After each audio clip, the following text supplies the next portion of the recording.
Trish L. Gleason, Assistant City Clerk, you are hereby directed to call a regular session of the City Council to be held on Monday, June 15th, 2026 at 6:30 PM in the Historic Federal Building for the purpose of conducting such business that may properly come before the City Council.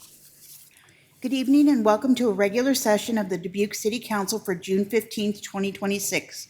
As a reminder to our participants, you can provide in-person input or virtual audio and written input during the sections on the agenda where public input is accepted. Input options during the live meeting include in-person attendees may approach the podium when the mayor asks if there is any public input on the items they would like to speak to. Remote attendees can log into GoToMeeting using the login links, phone numbers, and access code that appear on the broadcast and live stream and posted on the front page of the meeting agenda. This option includes audio input and written chat input. If you are participating via computer, indicate which items you would like to speak to in the chat function, or note that you would like to speak during the appropriate section. If you are participating via phone, indicate which item you would like to speak to during the appropriate section. All comments, whether in person or virtual, must be accompanied by a name and address. Additionally, written public input is accepted by contacting the City Council directly from the city's webpage at www.cityofdubuque.org/councilcontacts and through the City Clerk's office email at ctyclerk@cityofdubuque.org. This information will be reiterated during the meeting. Attendance at this session is as follows. Mayor Kavanaugh. Here. Council members Leindecker. Here. Resnick. Here. Roussel. Here. Sprank. Here. Staver. Here. Wethel. Here.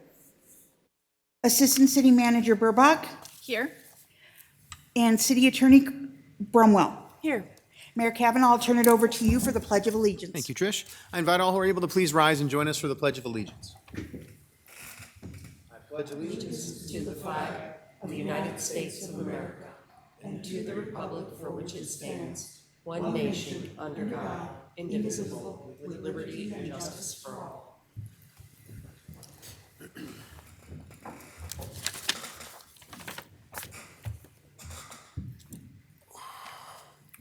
Starting off tonight are consent items. At this time, anyone participating in the meeting in person who would like to discuss one of the consent items, please approach the podium when the mayor asks if there is any person input and state your name and address. For all remote attendees, please enter your name and address in the chat function or state your name and address over the phone when the mayor asks if there is any virtual input.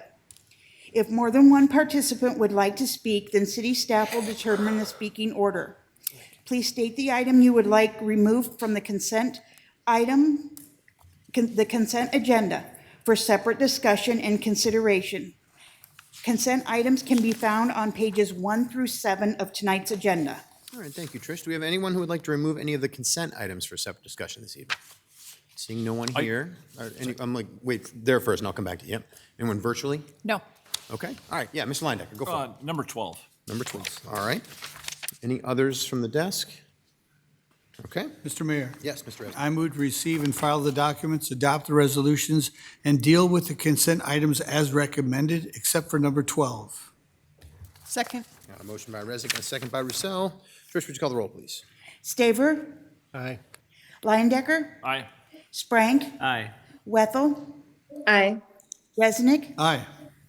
Kavanaugh. Aye. Roussel. Aye. That motion passes 7-0. All right, number Sorry. 12. I apologize. Can I abstain from 2 items? Or is it too late on the consent agenda? Since we've already voted, but that's considered routine business, so it wouldn't create a conflict, so Okay. you would be fine. Thank you. Okay. All right, so we're good to continue on? Okay, all right. Back then to, it was number 13, I believe, right? I'm sorry, was it 12? 12, sorry, I just marked the wrong one on my page. Number 12, so here I'll take a motion and a second to put it on the table, please. Also move. What's that? Motion. Motion, okay. The motion here would realistically receive and file and approve. I motion to receive and file and approve. Second. All right, we've got a motion by Landecker, second by Resnick. Mr. Landecker, come to you. Yeah, I just, thanks, Mr. Mayor, and I was hoping maybe Wally or Matt can talk us through kind of this process as it relates to the subject grant, and maybe more specifically about the utilization of a consultant and how that's going to be paid, and if that's guaranteed to be paid up front or if it's based on performance. And then as it relates to that, I did see in here the Community Foundation expressed an interest to help in being the physical agent and offered options for future endowment opportunities. And I wanted to see if it was under consideration for them to potentially help on the fundraising consultant side.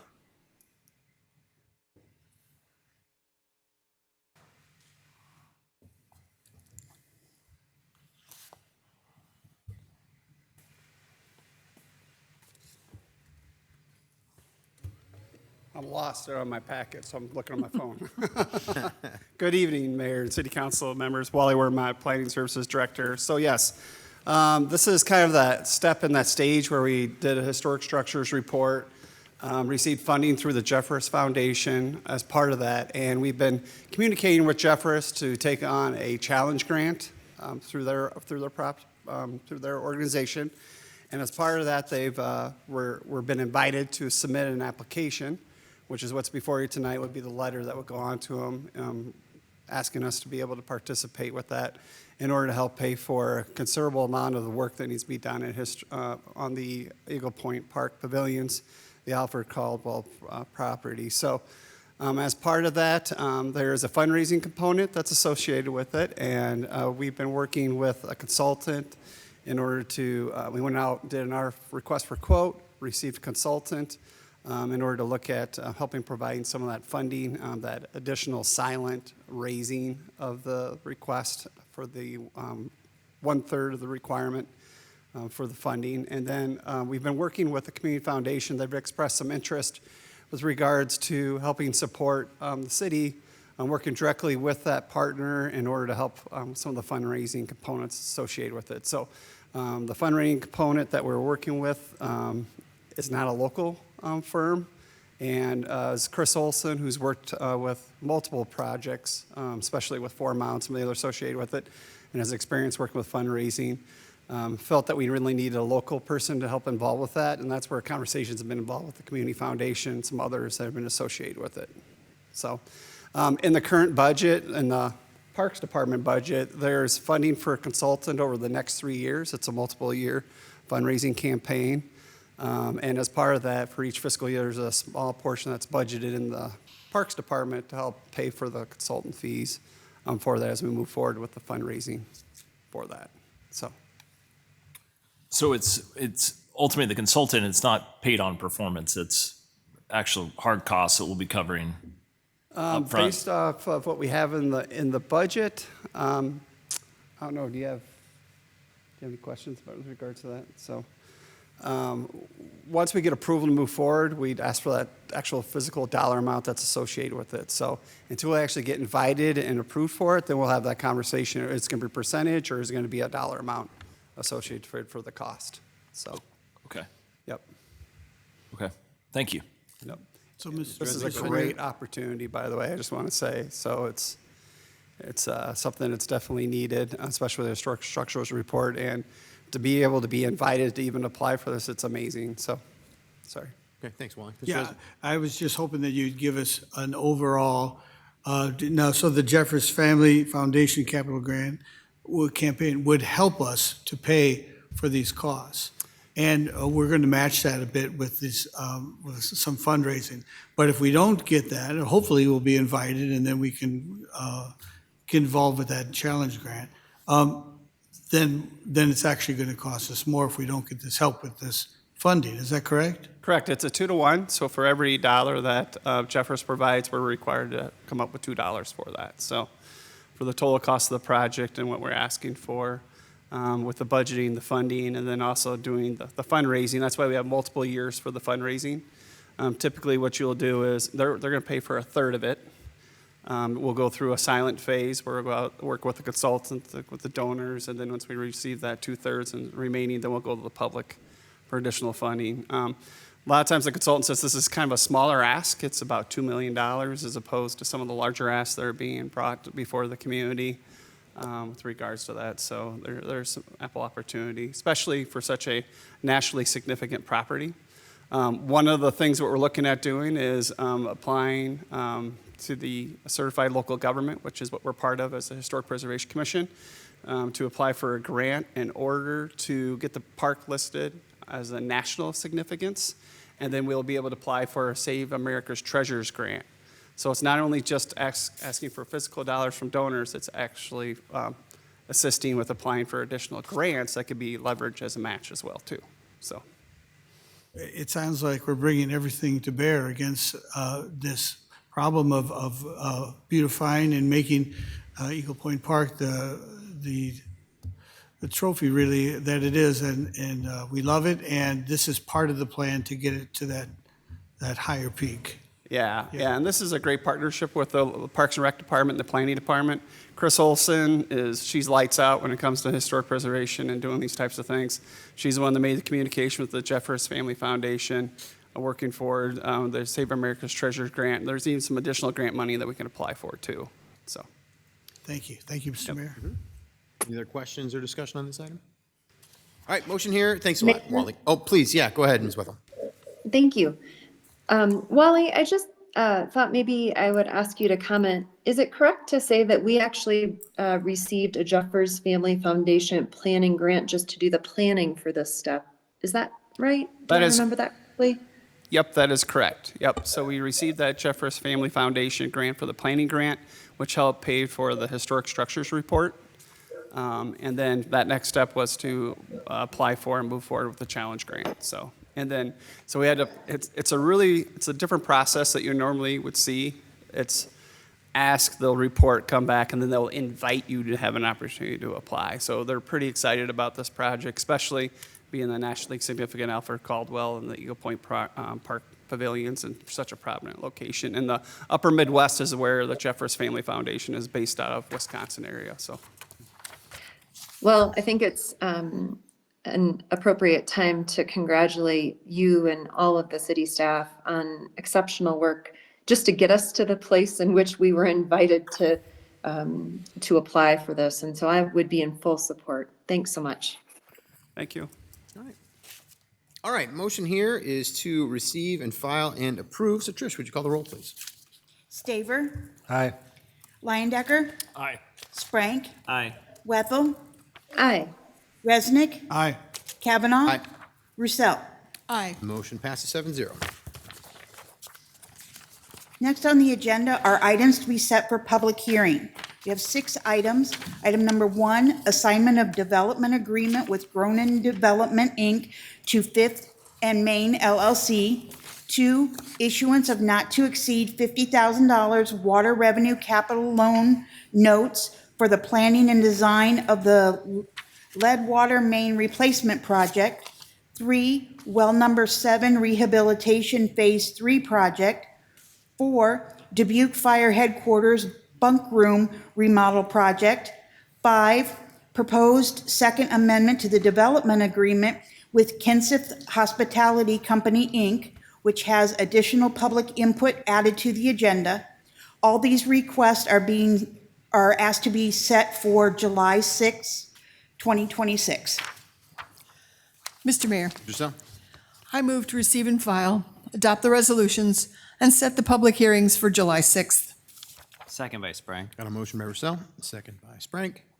Trish, would you call the roll, please? Staver, Aye. Leyendecker, Aye. Sprank, Aye. Wethel, Aye. Resnick, Aye. Kavanaugh. Aye. Roussel. Aye. That motion passes 7-0. Moving on to boards and commissions, appointments to following boards and commissions to be made at tonight's meeting. Arts and Cultural Affairs Advisory Commission, Board of Library Trustees, Building Code Advisory and Appeals Board, Cable Television Commission, Historic Preservation Commission, Long Range Planning Advisory Commission, Park and Recreation Advisory Commission, Zoning Advisory Commission, which has additional public input added to the agenda. All right, thank you, Trish. All right, so this is going to take us a little bit, but I think we can do it pretty efficiently. So there are going to be some where I will suggest that we ask for a motion. For instance, the first one, there's only 2 slots open. There are 2 applicants there, so I would ask for a motion when I get to that. But then there's also going to be some where we were going to ask, I'll go back to Trish and I'll ask for a roll call vote, which the second, the Board of Library Trustees, would be a good example of that one. So we'll try to make it clear before we do that, and then we can just work our way through this. So first up, we've got the Arts and Cultural Affairs Advisory Commission. Here we have 2 3-year terms through June 30th, 2028. We have 2 applicants, Doug Donald and Gail Chavanel. In this case, I will entertain a motion, please. Mr. Mayor, Mr. Sprank. I motion that we appoint Doug Donald and Gail Chavanel to 3-year terms on the Arts and Cultural Affairs Advisory Commission. Second? Got a motion by Sprank and a second by Resnick. Trish, would you call the roll, please? Staver, Aye. Leyendecker, Aye. Sprank, Aye. Wethel, Aye. Resnick, Aye. Kavanaugh. Aye. Roussel. Aye. That motion passes 7-0. Next up, we have the Board of Library Trustees. Here we have 2 3-year terms through July 1st, 2029. In this case, we have 3 applicants, Andrew Bland, Tasha Rosenbaum, and Paul Uzel. So I would ask, please, that I'm going to have Trish go back to a roll, and we're going to work our way through these 2. So for the first 3-year term, I would ask that each council member state who they would like to be appointed, and the person with the most votes will be appointed to that term. Staver,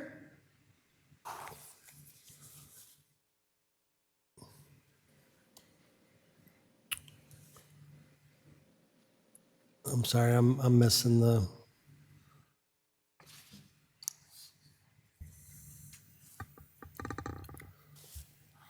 3 applicants. Oh, it's actually on the written one, Mr. Staver? Might be the easiest place to look at it, just because it's written out right under there for boards and commissions.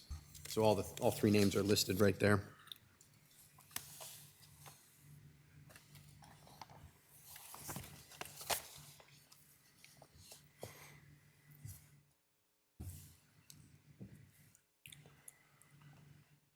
So Bland, Okay, thank you.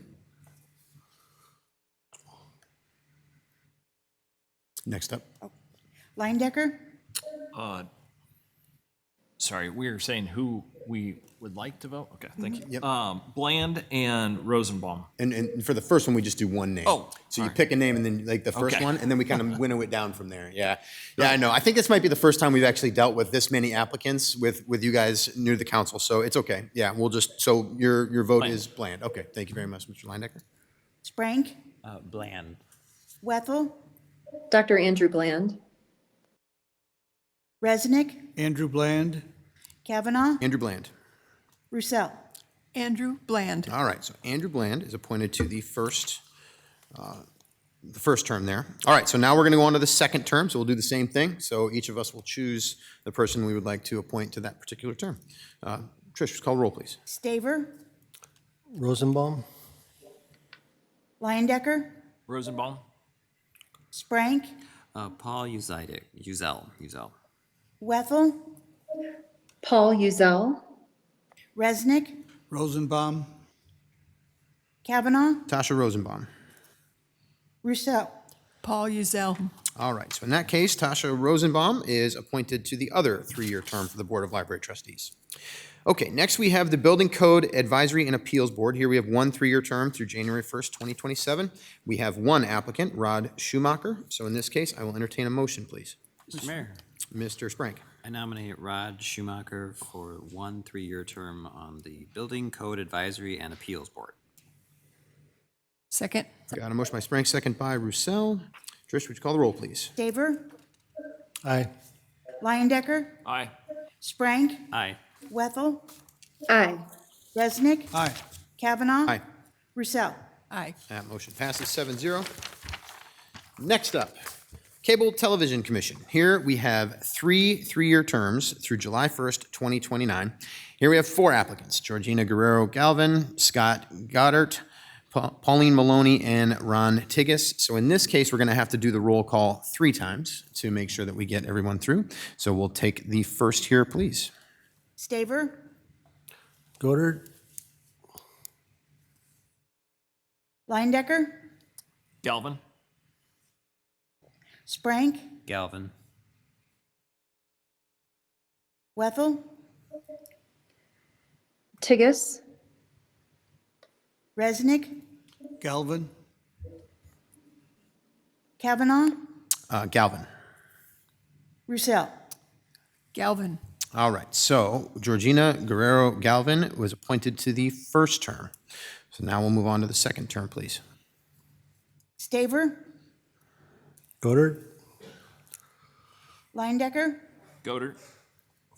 Sprank, Pauline Maloney. Wethel, Pauline Maloney, Resnick, Pauline Maloney, Kavanaugh, And Pauline Maloney. Roussel. Pauline Maloney. All right, so Pauline Maloney is appointed to the second term. And then our final terms. Trish, would you call that roll, please? Staver, Goddard, I'm sorry, I did not hear that. Goddard, Leindecker, Scott Goder? Sprank, Ronald Tigas. Wethel, Ronald Tigas, Resnick, Ronald Tigas, Kavanaugh, Ronald Tigas. Roussel. Ronald Tigas. All right, so Ronald Tigas is appointed to the third term there. Okay, next up, we have the Historic Preservation Commission. So I'll call everyone's attention to the fact that each of these terms is a specific type of term. So for instance, we have a 3-year term that is expiring architect at large, another 3-year term that is expiring living within the Langworthy district, and then another 3-year term within the Old Main district. And if you'll note, there is one applicant for each of these specific districts who would fit each of those. So I think if someone would like to dare, we could take a motion here and be able to appoint each of these people to the right place and be able to skip the roll call in this case. Mr. Mayor, Ms. Roussel? I move to appoint Matthew Klein to the Living Within the Old Main District appointment. I would move to appoint Christina Monk for the Architect at Large and Chad Withoft to the Living Within the Langworthy District term. second by Wethel. Got a motion by Roussel, got a second by Sprank, first Ms. Wethel. The airwaves were a little slower, I think. So, and I saw Krenna nodding that we did that correctly. All right, Trish, take a roll, please. Staver, aye. Leindecker, Aye. Sprank, Aye. Wethel, Aye. Resnick, aye. Kavanaugh, Aye. Roussel. Aye. That motion passes 7-0. All right, the Long Range Planning Advisory Commission is our last one where I think we're going to need a roll call here. So here we have 2 3-year terms through July 2029, and we have 3 applicants, Aaron Higgins, Carolyn Kelly, and Mark Ward. So one more roll call, please, Trish. Staver, Kelly, Leindecker, Higgins? Sprank, Higgins. Wethel,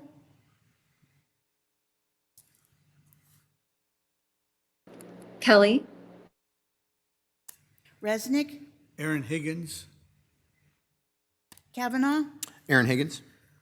Roussel. Carolyn Kelly. All right, so in that case, Aaron Higgins had 4 votes, Carolyn Kelly had 3, so we have Aaron Higgins appointed to the first term. Second roll call, please, Trish. Staver, Kelly, Leindecker, Ward? Sprank, Ward. Wethel, Ward, Resnick, Mark Ward, Kavanaugh, Mark Ward. Roussel. Mark Ward. All right, so Mark Ward is appointed to the second term on the Long Range Planning Advisory Commission.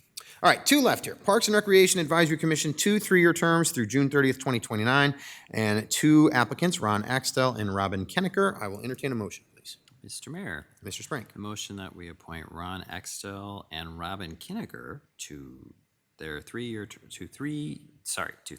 terms on the Park and Rec Advisory Commission. Second. Got a motion by Sprank, second by Roussel. Trish, would you call the roll, please? Staver, aye. Leindecker, Aye. Sprank, Aye. Wethel, aye. Resnick, aye. Kavanaugh, Aye. Roussel. Aye. That motion passes 7-0. Final appointment of the evening, Zoning Advisory Commission, 1 3-year term through 2029, and 1 applicant, Jake Koch. May I take a motion, please? Mr. Mayor. Mr. I Resnick. move that Jay Koch is, I move that he gets one 3-year term on the Zoning Advisory Commission through July 1st, 2029. Second by Leindecker. Motion by Resnick, second by Leyendecker. Trish, would you call the roll, please? Staver, Aye. Leyendecker, Aye. Sprank, Aye. Wethel, Aye. Resnick, Aye. Kavanaugh. Aye. Roussel. Aye. That motion passes 7-0. So first of all, thank you, council members, for working our way through that. It's never easy when we have that many, so I appreciate everyone's patience. And secondly, I want to thank everybody who is who applied in this case for the open positions. Anyone who wasn't appointed, please do continue to show your interest, continue to apply. It's difficult at times to make these choices because we have to choose somebody when we do choose, but we do really sincerely appreciate so many people stepping up. It is great to have the volunteer voices that we have on our boards and commissions, so thank you very much to everyone. All right, we can move on, Trish. Next on the agenda are public hearings. At this time, anyone participating in the meeting in person who would like to discuss one of the public hearing items, please approach the podium when the mayor asks if there is any in-person input for the public hearing you would like to speak to, and state your name and address. For all remote attendees, please enter your name and address in the chat function and state your question or state your name and address over the phone when the mayor asks if there is any virtual input for the public hearing you would like to speak to. If more than one participant would like to speak, then city staff will determine the speaking order. Public hearing number 1, Greater Dubuque Improvement Investment Fund Development Agreement, 455 East 15th Street. Mr. Mayor, Mr. Resnick. I move to receive and file and adopt the resolution. Second by Sprank. All right, got a motion by Resnick and a second by Sprank. Krana, please. Economic Development Director Jill Connors is recommending City Council adopt the attached resolution approving the attached development agreement by and between the City of Dubuque and the Greater Dubuque Impact Investment Fund for the redevelopment and sale of the property at 455 East 15th Street in Dubuque. The proposed development agreement includes the following. 1. Developer will purchase approximately 0.71 acres at 455 East 15th Street for $151,300 to be offset by a land acquisition grant of the same amount contingent upon the construction of the improvements required by the development agreement. 2. Developer will construct community health and related office facilities to be operated by a nonprofit healthcare provider for a total estimated cost of $5 million. 3, developer will begin construction on or before October 1, 2027, and shall be substantially complete by April 1, 2031. This timeline allows for an anticipated 12 to 18-month environmental assessment and mitigation process ahead of the construction. And 4, if the property is subject to real property taxes, the city will provide 10 years of tax increment financing rebates. If the property qualifies for exemption as a nonprofit use, the developer is eligible to apply for that exemption.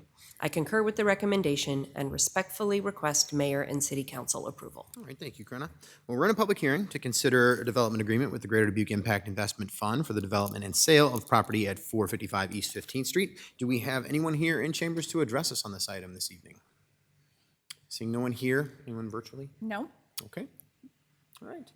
I'll bring it back to the table, and I'll start by saying that I'm actually going to choose to abstain on this item. This doesn't specifically mention Crescent Community Health Center, but it's obvious that there's a lot of conversation about Crescent Community Health Center being the recipient of this once this property is moved over. My wife has a role at Crescent Community Health Center, and I just don't think it would be appropriate for me to vote on this one. So I'm going to abstain from any discussion or debate. I will moderate the discussion and just call on people, but I'll abstain from any discussion or debate and abstain from voting, please. Ms. Roussel? Thank you. I just think it's very exciting to see development at this location and to be able to expand the health services for those in need in our community, and it just sounds like a great project. Mr. Resnick. Mr. Mayor, I just want to agree with that wholeheartedly. It's just such a worthy project, and it's going to be so good for our residents here. Again, there's a lot that goes into this, a lot of people to thank so far, and the work has just begun. So I look forward to supporting this as well. Thank you, Mr. Mayor. Any others? All right. Motion here is to receive and file and adopt this resolution. Trish, would you call the roll, please? Staver, Aye. Liondecker, Aye. Sprank, Aye. Wethel, Aye. Resnick, Aye. Roussel. Aye. That motion passes with 6 ayes and 1 abstention. Public hearing number 2, Municipal Service Center Roof and HVAC Replacement Project. Mr. Mayor, Ms. Roussel. I move to receive and file and adopt the resolution. Second by Wethel. Motion by Roussel, second by Wethel. Corey, please. Assistant Public Works Director and Project Manager Max O'Brien is recommending City Council approve the plans, specifications, form of contract, and construction estimate of $3,600,300 for the Municipal Services Center Roof and HVAC Replacement Project through the adoption of the attached resolution. The estimate of probable cost for the Municipal Services Center Roof and HVAC Replacement Project is summarized as follows. Construction estimated at $3,600,300. Engineering and Construction Administration estimated at $91,820 for a total project cost of $3,692,120. I concur with the recommendation and respectfully request Mayor and City Council approval. Thank you, Corey. We're in a public hearing to consider Municipal Services Center Roof and HVAC Replacement Project. Do we have any public input on this item? Seeing none here. Anything No. virtually? All right, back to us for any discussion then. Mr. Resnick. Mr. Mayor, thank you. So the funding,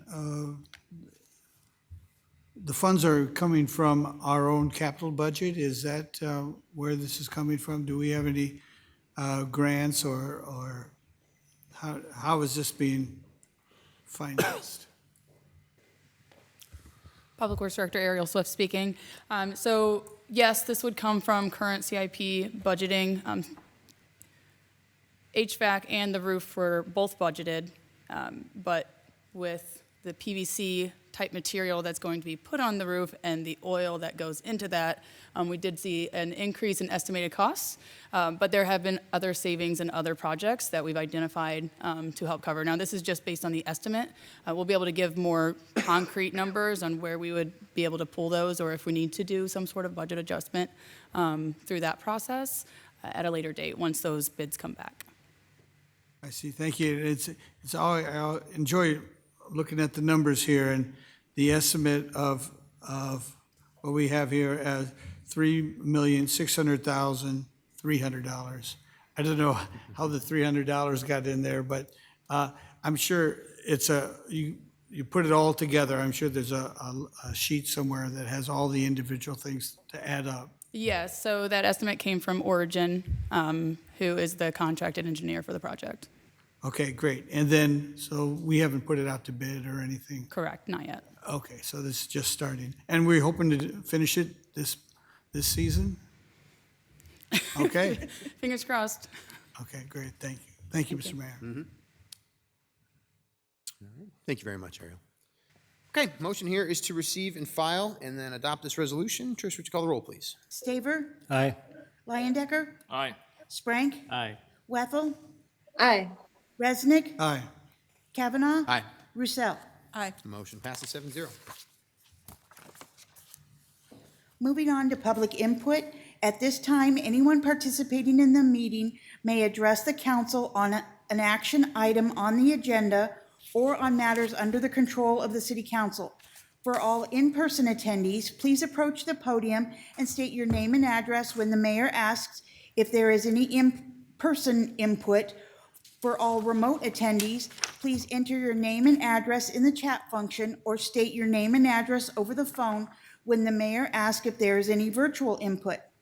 If more than one participant would like to speak, then city staff will determine the speaking order. Individual remarks are limited to 5 minutes, and the overall public input is limited to 30 minutes. Under Iowa open meeting law, the city council can take no formal action on comments given during public input or that do not relate to the action items on the agenda. All right, thank you, Trish. All right, this is a moment for public input this evening, so we'd welcome any public input that there is. I'm seeing none here so far. Okay. Oh, yeah, please, come on up.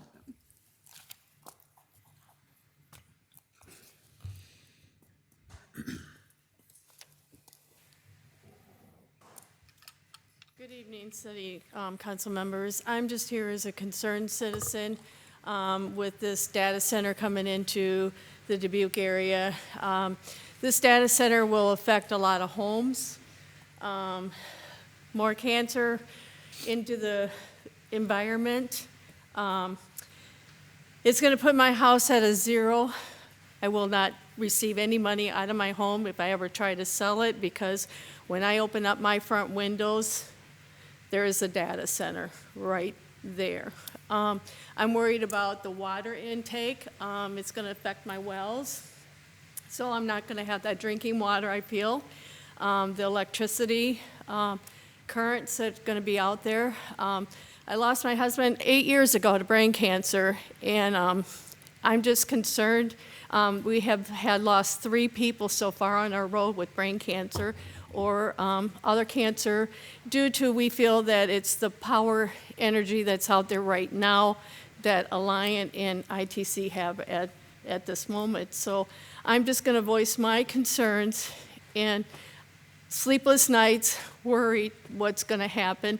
And I feel that our farmlands are very well needed, because our farmers out that way are concerned that their cows drink out of the streams of the water in the area. And how do you tell your cattle you can't drink the water out of the streams if you got this bad water going in there? And I feel for a lot of our people out there on the south end, and the farmers and my grandchildren who, you know, you go to breathe in that air and stuff. You know, I'm scared for their concerns and the future of any people out that way. So I hope the city can take it into consideration if it ever comes to be approached to you people, to really look at our needs and our concerns, because we moved out there to listen to the beauty of the birds and the nature, the sounds, and if this big data center comes into our community, we're not going to have that anymore. So I'm just a concerned person, and I'm here to speak for some of our people on the south end. So I will leave it at that. Okay. We need name and address, too, if we could, Oh, I'm please. sorry. That's okay. I'm sorry. That's all right. It's Kim Mangers, and I'm at 9421 Laudville Road, and that's Dubuque. All right. Thank you, Kim, Thank for you. your comments. Other folks this evening?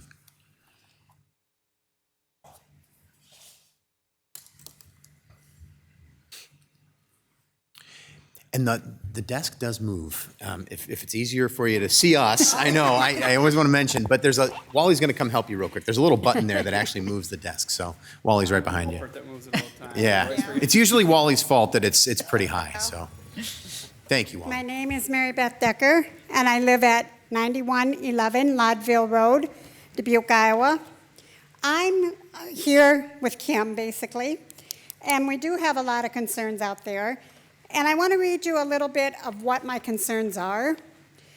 And I ask you this question: what you value in life, money or good health, preserving our farmland, clean air, affordable water and electricity, reasonable property taxes, and safe, drinkable water? Do you value being able to sit outside and enjoy the quiet beauty of our countryside? We have all experienced changes in our lives. Some have made life better, while others have left us with regrets. Bringing large-scale data centers to Dubuque and the cities around them will change our community. Once the first shovel of dirt is turned, many of those changes may never be reversed. Without accountability, we risk losing some of the things that make this area special. Farmland could disappear. Traffic could increase. Noise may replace the peace and quiet many of us enjoy. Families may no longer feel comfortable taking a serene walk down a country road. People may find it harder to sit in their own yards, listen to birds, watch wildlife, and enjoy the beauty that surrounds them. There are also concerns about increased demands on water and electricity, rising costs, and potential impacts on quality and public health. While data centers may increase tax revenues for our cities and counties, economical growth should not come at the expense of our values and quality of life. So I ask you again, what do you value? Money or making the right decision? Let us make the data centers accountable to protect what makes Dubuque County and the city special so that future generations can enjoy it. And so we are not left with regrets we must live with tomorrow.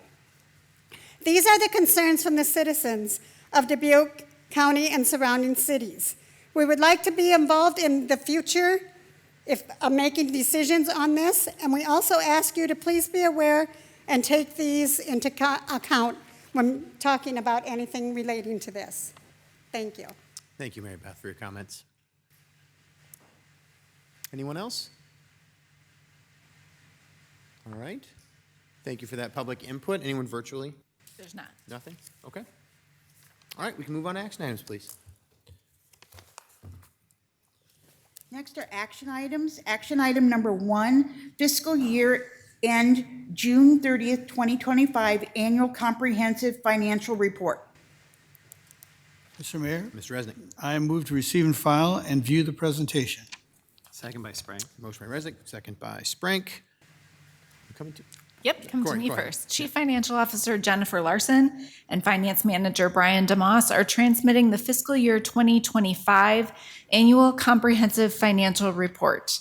The city's independent auditor issued an unmodified opinion on the financial statements, and Finance Manager Brian DeMoss and our auditing firm Malden and Jenkins will make a presentation and answer questions.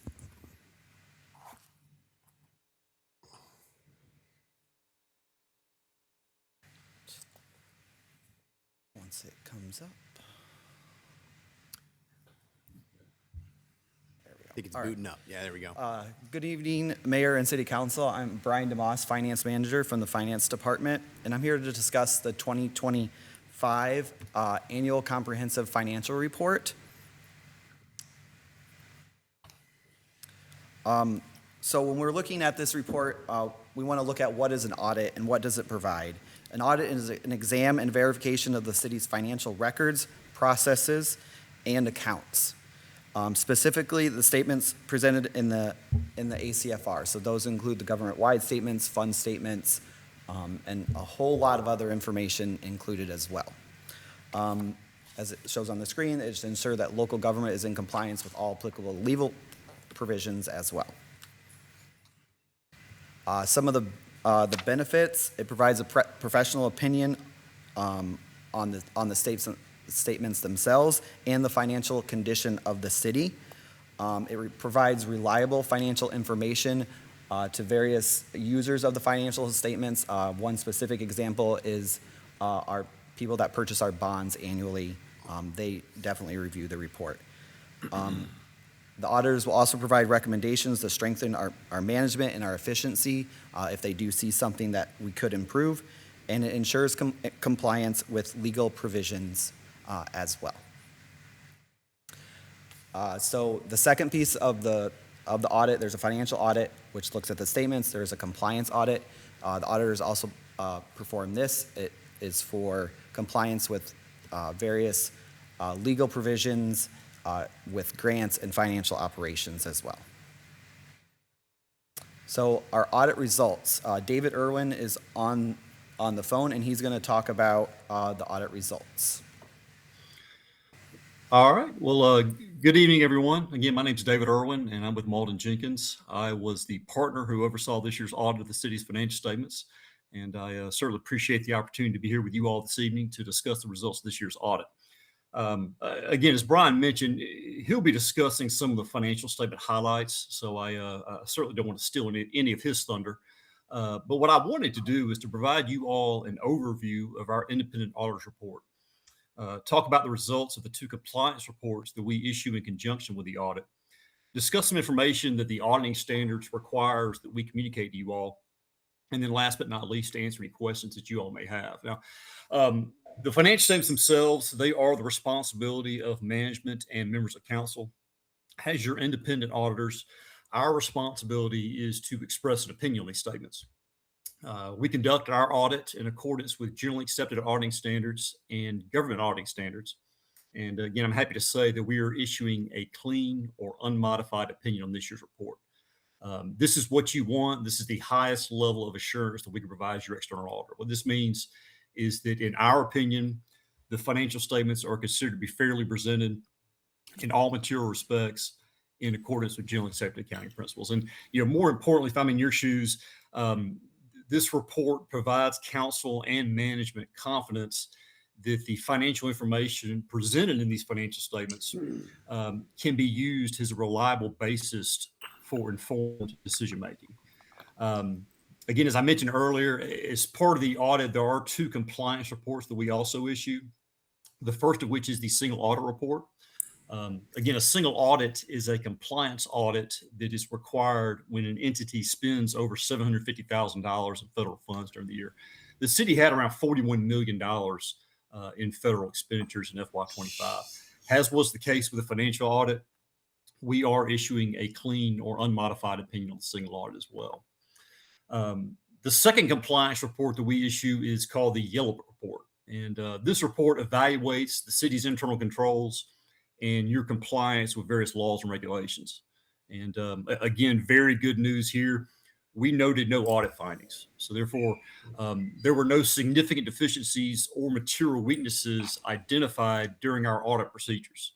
And, given the volume of new accounting standards, reporting requirements, and really just the overall complexity involved in governmental financial reporting, achieving both a clean opinion and no audit findings, it reflects the city's commitment to sound financial management, strong processes, and effective preparation for the audit. And that's certainly something that council and management should be proud of and should be commended for. And I do want to take a moment to thank management and staff for all their hard work again this year. When you look at your financial statements, they're 200 pages long. So needless to say, there's a tremendous amount of time and effort involved in the audit process. But your staff, they were extremely responsive, and accommodating throughout the audit process. They worked hard to address all of our questions and get us the necessary information needed to get the audit finalized. So we really appreciate their hard work again this year. One final item, just to briefly mention, is certain information that the auditing standards requires that we communicate to you all.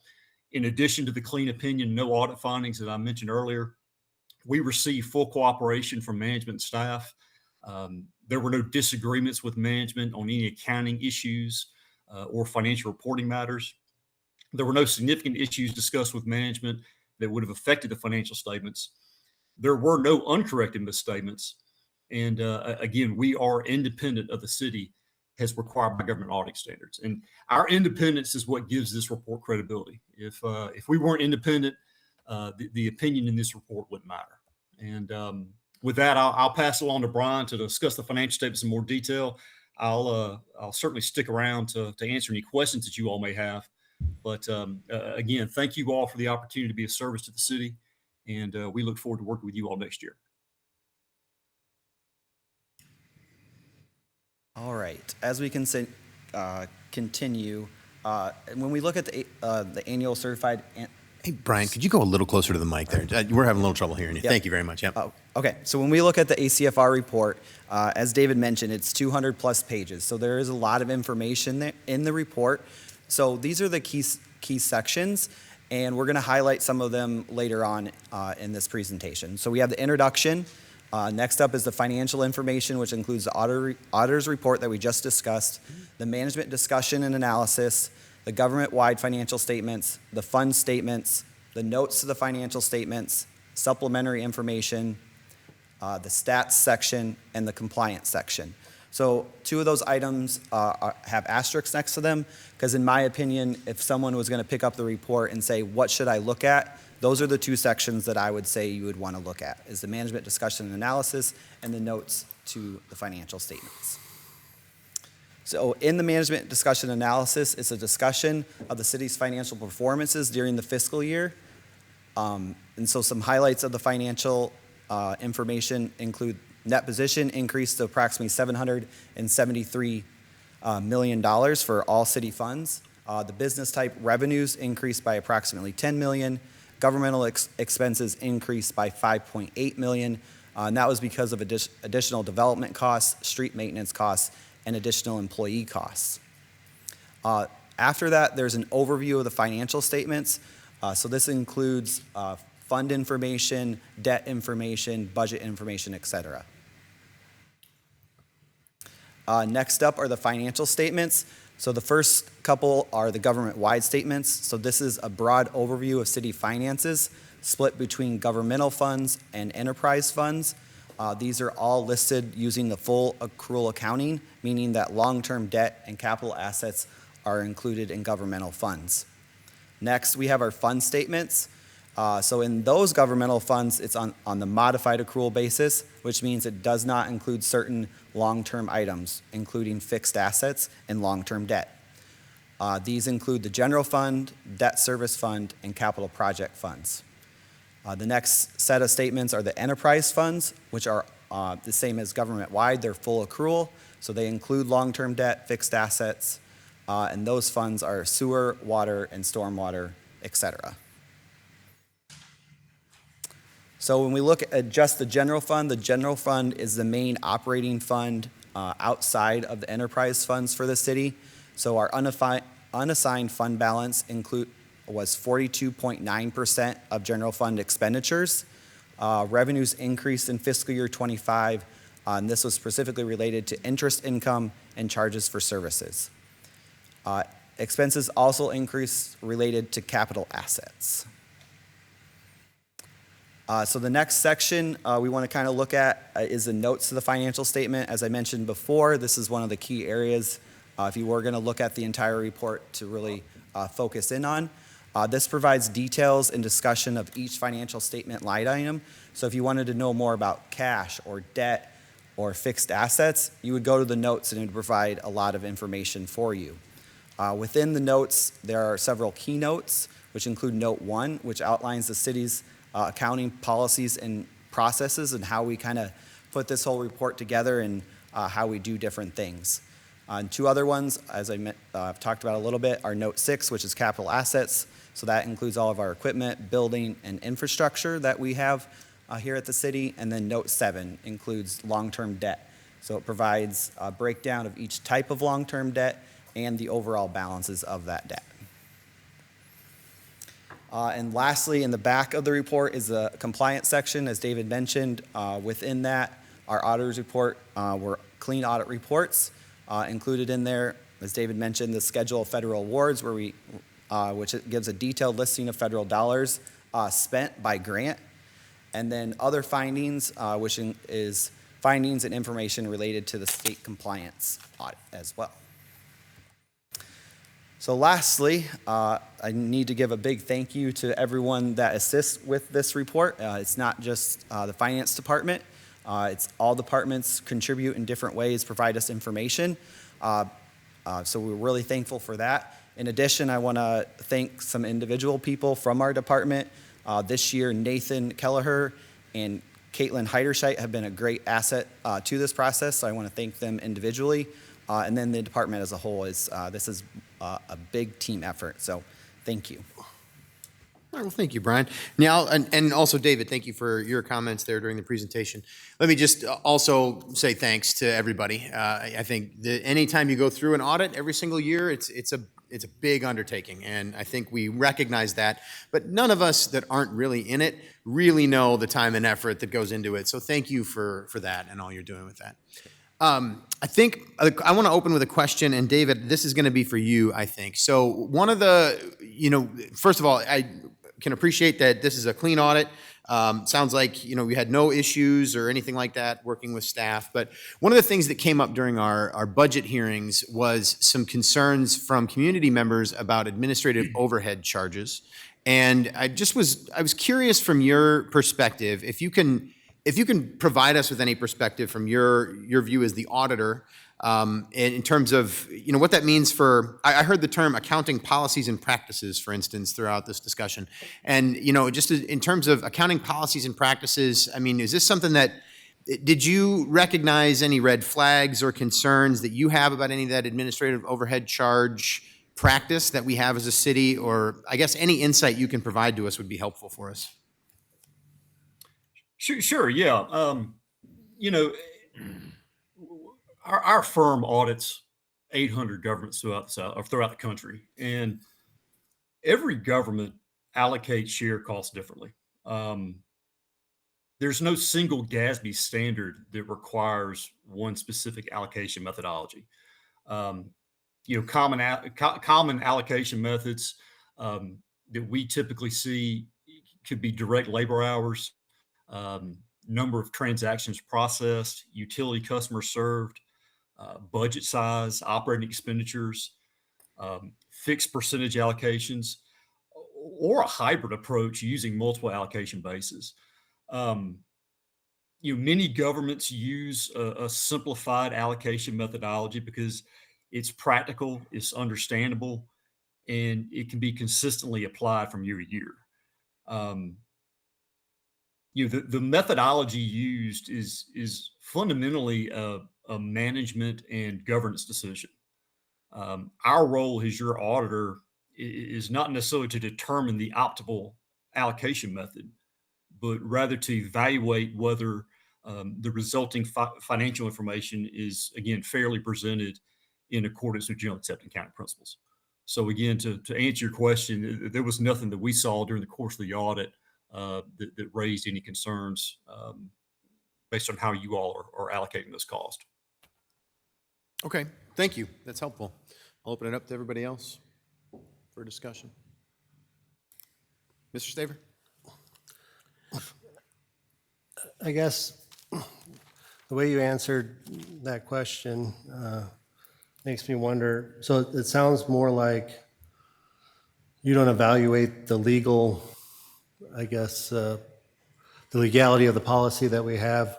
More so you evaluate whether it was legally presented, the information, or the numbers were presented, not the process. Am I asking that right? Or does that make sense? We certainly evaluate the legality of it. Of the process or the part of our procedures, we test the calculation and we evaluate the reasonableness.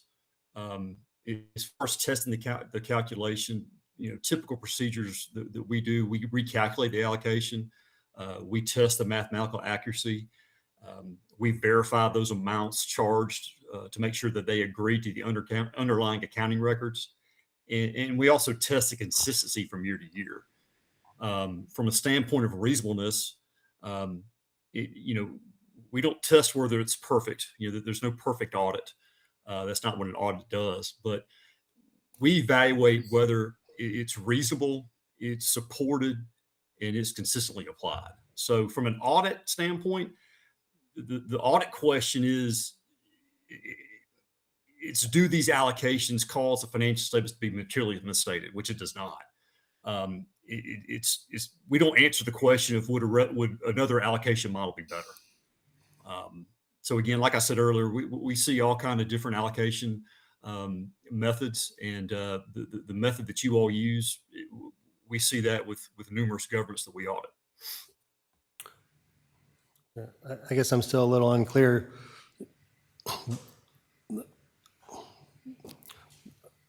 Again, so the actual process, how we came up with the number, I mean, we can feel confident that the process we used is legal as well.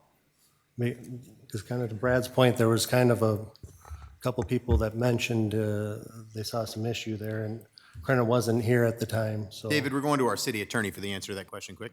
So, as David mentioned, there is no particular GASB standard, and that's the acronym Governmental Accounting Standards Board. Okay.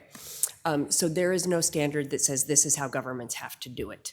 So my understanding of what David is saying and my understanding of the legal framework for this is there is not a specific requirement that we do it in one particular way, and that the way we are doing it is within the accounting auditing standards that they see all across the country, auditing 800 plus governmental units. We believe that it is defensible, and I believe what I understood David to say there is that they test that framework that we use, choosing the option that we have currently, for its reasonableness and making sure that we are properly documenting and accounting for it. And I believe what he's saying is that math adds up. But from a legal standpoint, we do believe that it is authorized and there's nothing that prohibits us using the way we currently do it.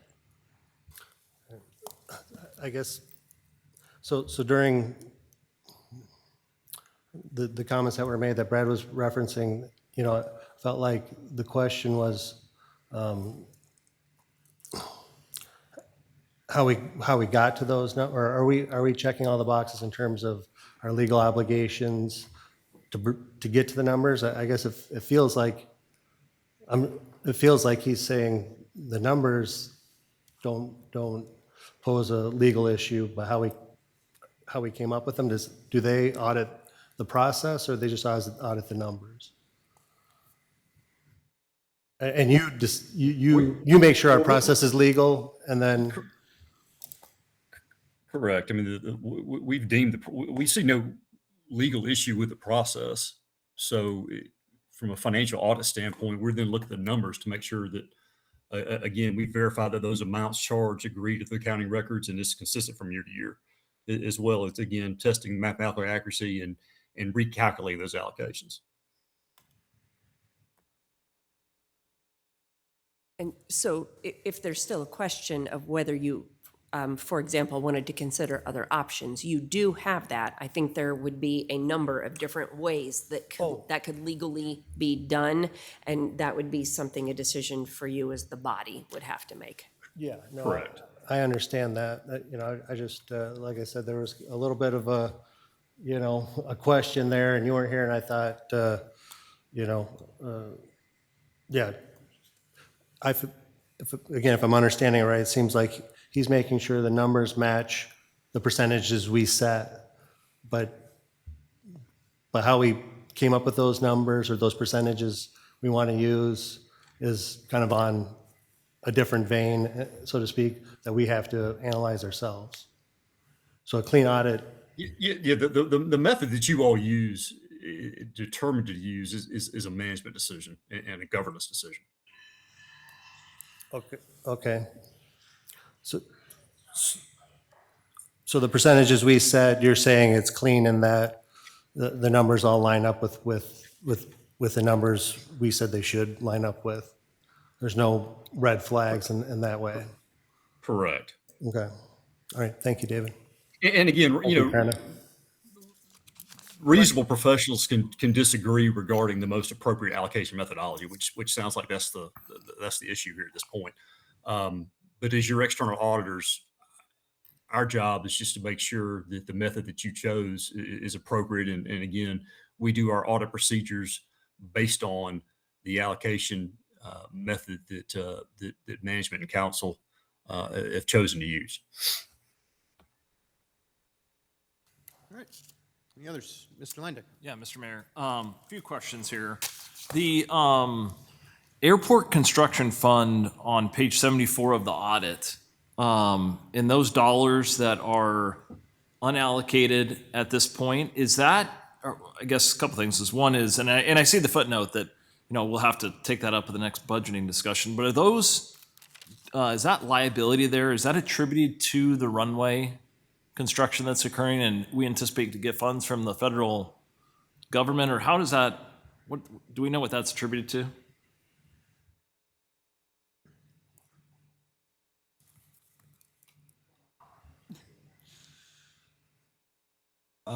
We're looking it up, David.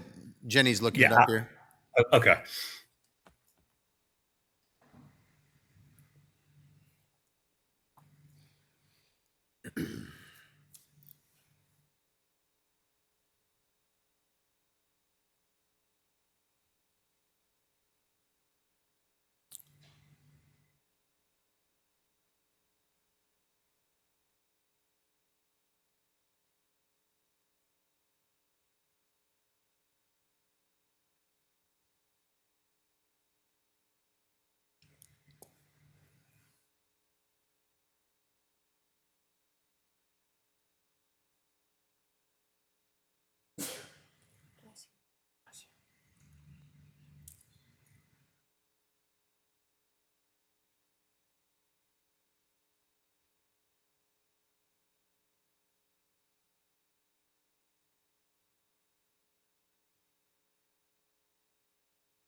Just to confirm, you're looking at the 773,000? No, it's note 2 on top of page 74, the deficient fund balance and deficient fund net position. It says airport construction fund, 2,342,146. It's got a page number 68 at the bottom. Yeah, yep, okay. So based on the statements, that is related to items.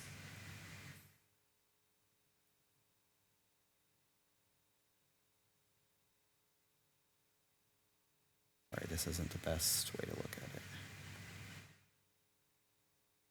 In general, it's all related about timing, related to payables, and the amount of dollars coming back to the city related to grants. So you mentioned the taxiway project. That is a project that is funded through grants. So if we don't receive those dollars within 60 days, it doesn't show up in our revenue. It shows up as a deferral, which will result in that negative fund balance. So eventually that will flip, we'll receive the revenue, or et cetera. Okay. Yeah. Well, that makes sense. And that's what I was kind of anticipating. I didn't see that noted in the footnote here.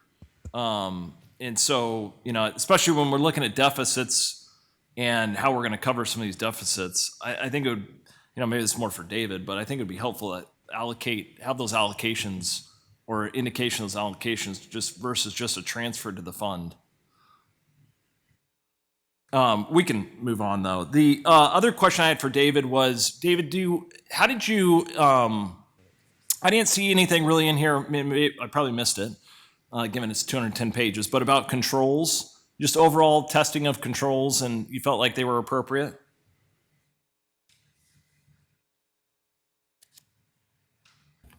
Yes. We during the audit, we noted no internal control issues. Again, as I mentioned earlier, any such issues would have come up as either a material weakness or significant deficiency in your controls, and we noted none this year. Okay, thank you. And then my final question was, starting on page 108 of the PDF, or 102 of the actual audit report, with the pension liability, there's quite a number of pages about the pension liability, but the net pension liability totals $42.6 million. Of that, is our pension liability funded, or is there a percentage that's unfunded?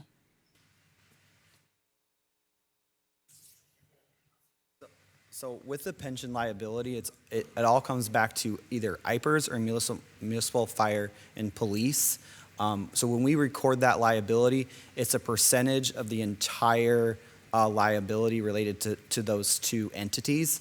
So we're not necessarily funding that directly, because that's IPERS and municipal fire and police's obligation to fund. But according to GASB, we have to record that as our own liability. So we don't necessarily control the actual funding side of that equation. Okay, thank you. That helps. Good? Yep. All right. All right, any other questions or discussion on this item before we move on?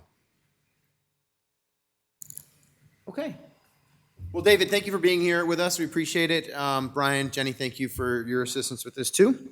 All right, motion here is to receive and file, and then hear that presentation we just heard. Trish, would you call the roll, please? Staver, Aye. Leyendecker, Aye. Sprague, Aye. Wethel, Aye. Resnick, Aye. Kavanaugh, Aye. Roussel. Aye. That motion passes 7-0. Action item number 2 is Asbury, Carter, and Cheney Traffic Signal Project Award. Mr. Mayor, Mr. Resnick. I move to receive and file and adopt the resolution. Second by Leyendecker. Motion by Resnick, second by Leyendecker. Corey, please. City Engineer Gus Hoyas is recommending City Council adopt the resolution awarding the public improvement construction contract for the Asbury, Carter, and Cheney Traffic Signal Improvement Project to Portson Construction in the amount of $348,287.98, which is 17% above the estimate of probable cause. I concur with the recommendation and respectfully request Mayor and City Council approval. Thank you, Corey. Any discussion? Seeing and hearing none. All right, motion here is to receive and file, adopt the resolution. Trish, would you call the roll, please? Staver, Aye. Leyendecker, Aye. Sprague, Aye. Wethel, Aye. Resnick, Aye. Kavanaugh. Aye. Roussel. Motion passes 7-0. Action item number 3 is the North Schmidt Island Collection System Project, contract number 2 award. Mr. Mayor, Mr. Sprink. I motion that we receive and file and adopt the resolution. Second by Leyendecker. Motion by Sprink, second by Leyendecker. Corey, please. City Engineer Gus Ahoyas is recommending City Council adopt the resolution awarding the public improvement construction contract for the North Schmidt Island Collection System Project, contract number 2, to Chick-fil-A Excavation Company in the amount of $225,133.80, which is 45% above the estimate of probable cause. I concur with the recommendation and respectfully request Mayor and City Council approval. Scott, thank you, Corey. Discussion. Mr. Sprink. I know we got to do this, but boy, how did we get these costs that far off on that? That's a whopping lot. So Gus is on his way to describe. yes.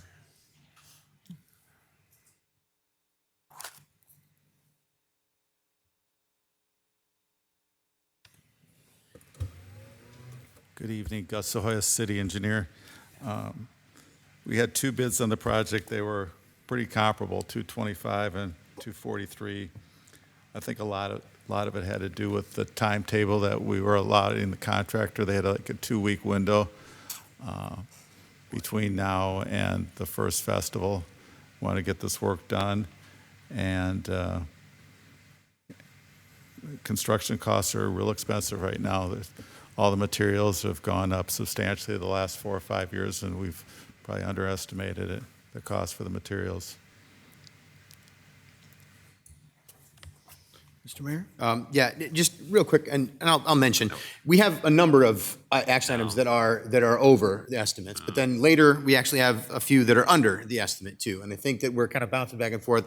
I do have to agree, well, you didn't really make this point, Gus, but I'll say that I think it's really important that we get this done within the time that we need to get it done because of the fact that we have things going on Schmidt Island that they have a timeline to them. I mean, we can't just delay the entire summer to get those things done. So yeah, it is unfortunate that it's this far over the estimate, but I also think that it is at times, especially times like right now, there are moments where it's sort of the cost of doing business where we have to look at the ways we're saving money in other places too. So I think I will commend Gus, you and your team. I mean, I think you're doing your best to come up with the right amount, but this was a difficult one to estimate based on the timeline. It's tough to estimate a sewer project, and it's the availability of the contractors. Everything makes a big difference. Sometimes we have 10 or 12 bidders. Sometimes we have 2 bidders.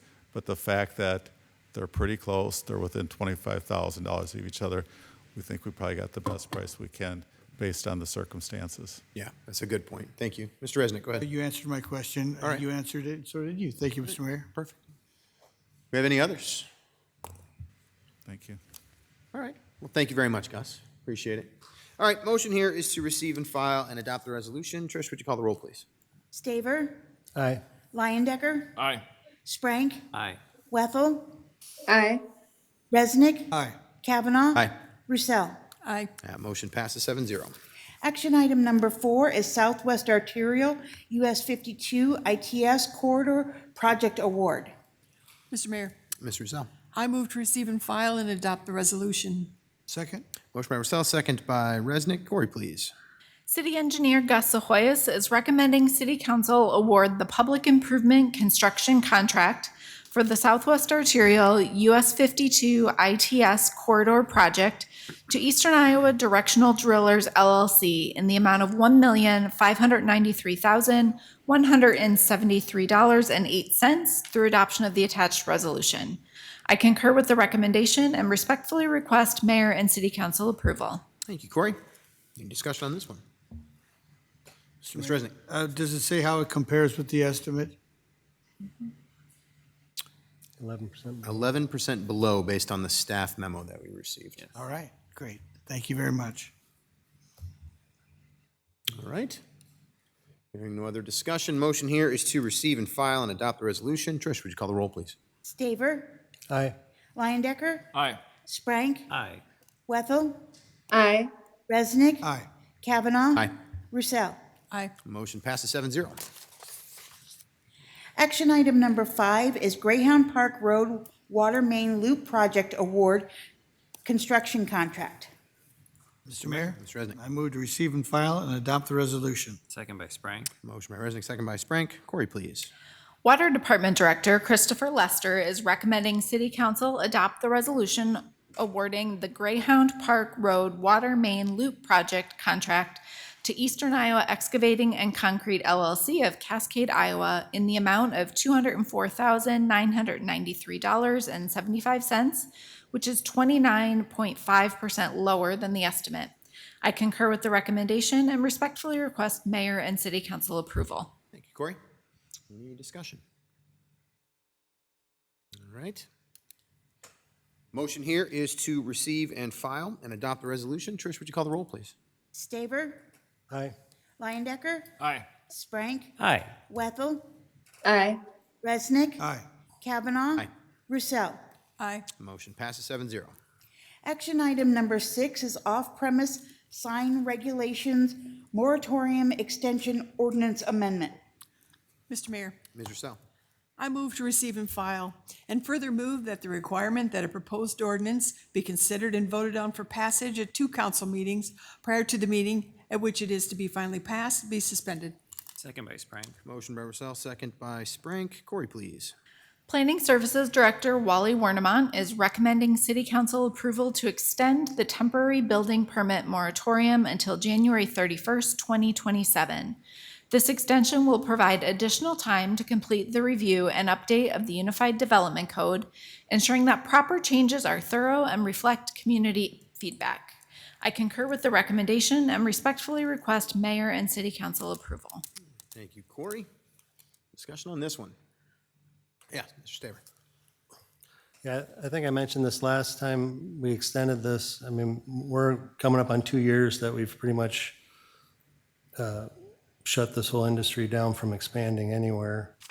From the insight I have from, I guess, talking to one person in that industry, I mean, their opinion is that we have pretty tight standards as it is.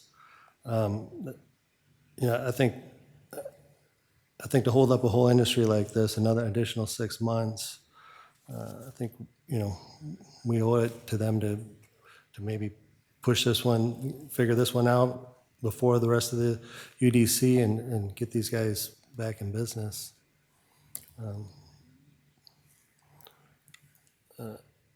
Is there any way that could be done to look at this specific code and update it?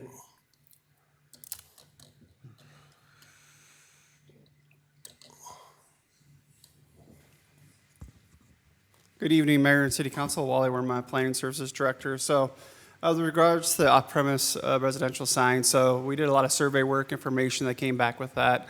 The discussion points with the billboards locations is currently our current code allows separation between billboards 500 feet on non-primary highways and 750 on primary highways, which would be like US Street, Dodge Street, Highway 52.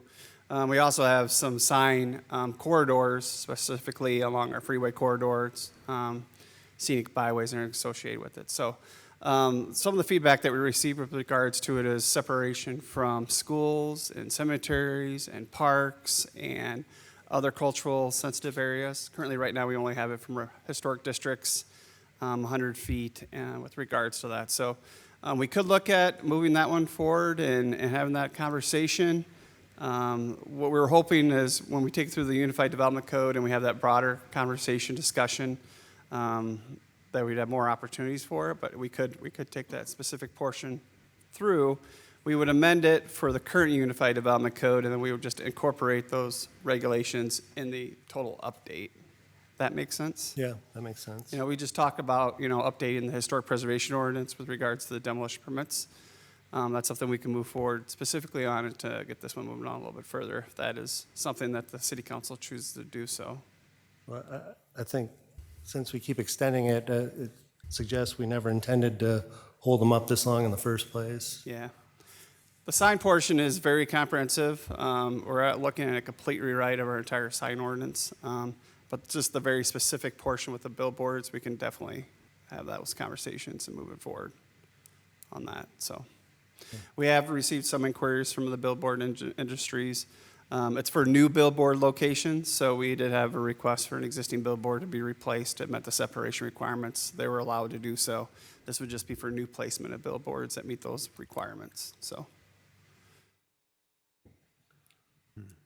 Could that be done by the date that it's? So what we would look at doing is, we would take the information, we'd meet as a staff, we would discuss it, we'd provide it to the consultant, and then we'd bring it before the zoning advisory commission as part of a public hearing, but then we'd want to have a public engagement session with all the sign contractors, the billboard industries, and the public to be able to review that ordinance before we bring it before the city council. So it's probably a 2-month process to do that.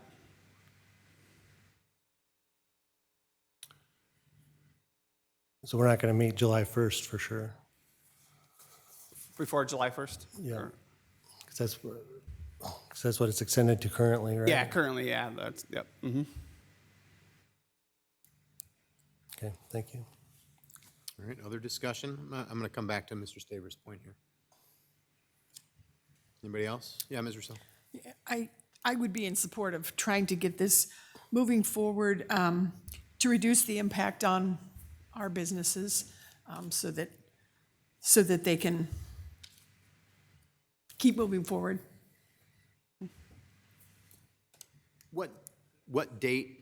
You've suggested a date to us already, Wally, which is January 1st. For the extension, yeah. Yeah, and was that suggestion based on when you're, I mean, we've kind of talked about the Unified Development Code. Yeah. That suggestion is based on you lumping this in with the Unified Development Code. The change. entire code, Right, yes. right. Yep. So what you're saying, to Mr. Staver's point, is that you could potentially work on this portion of it more quickly Yes. and do something faster than wait till January 1st. Yeah. So if you were to give us a date, what would that be? We might not agree. It'd be like 2 months. So, months.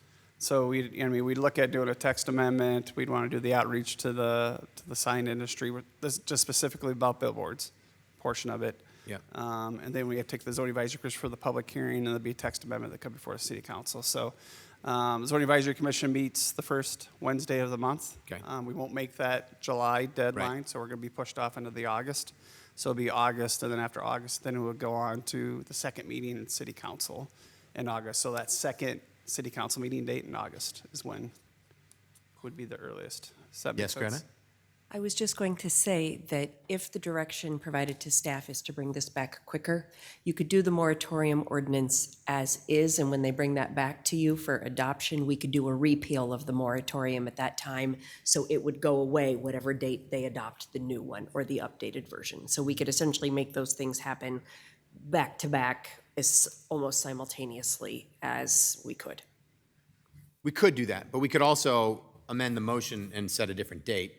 Correct. To have this go through, but I want to make sure that if we do that, that we're identifying the right dates and we don't end up having to do this all over again for like a 2-week, you know what I'm saying? So my suggestion might be, and you tell me if I'm way off, but what about September, the first meeting in September as the moratorium date? Or like September 1st even as the moratorium date. And then that way it gives us just enough wiggle room, something happens. But the intention here, clearly, which has been broadcast, is to get it back to us in that second meeting in August so that we can actually have a discussion then and move on from that point. Is that, Wally, you're? Yeah, that's correct. Okay. Granted, that would work. Okay. Yep. All right, Mr. Resnick. Yeah, I would be more comfortable with a second meeting in September, give them a full month. I mean, we're still cutting it in half, which is great. I appreciate the all hands on deck for this. But I mean, I suppose if it's not ready, we could extend it for 1 more month, if that's what you're saying. But I mean, they intend to bring it to us in 2 months, and I appreciate that. Should we put in a month cushion, because in real life, everything doesn't go perfectly. So just something to consider. Thank you. So your suggestion is actually the second meeting of September, is that what you said? That is my suggestion, at least for discussion. Thank you. Okay. Which, according to the calendar, would be the 21st? Yes. Okay, thank you. All right, The 20 21st of September. is it? Mr. Staver, is that, I see you shaking your head, that would work for you, okay, yeah.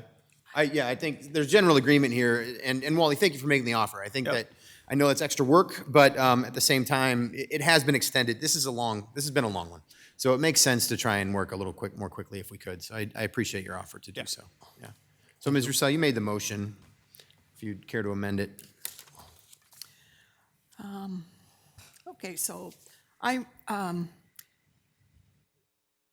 move to receive and file and amend the motion to state the deadline as September 21st, 2026, and move that the requirement that the proposed ordinance be considered and voted on for passage at 2 council meetings prior to the meeting at which it is to be finally passed be suspended. Second. Okay, so you got a motion by Roussel, second by Sprank. Krenna, that is appropriate. We're within the legal bounds to be able to do that, so the new date would not be that January date, but would actually be September 21st. Okay, thanks for that discussion. Thanks again, Wally, and thank you, Krenna. All right, motion here is to receive and file and waive the 3 readings. Trish, would you call the roll, please? Staver, Aye. Leyendecker, Aye. Sprank, Aye. Wethel, Aye. Resnick, Aye. Kavanaugh, Aye. Roussel. Aye. That motion passes 7-0. Mr. Mayor, Ms. Roussel? I move final consideration and passage of the ordinance. Second by Spring. Motion by Roussel, second by Sprank. Trish, would you call the roll, please? Staver, Aye. Leyendecker, Aye. Sprank, Aye. Wethel, Aye. Resnick, Aye. Kavanaugh. Aye. Roussel. Aye. That motion passes 7-0.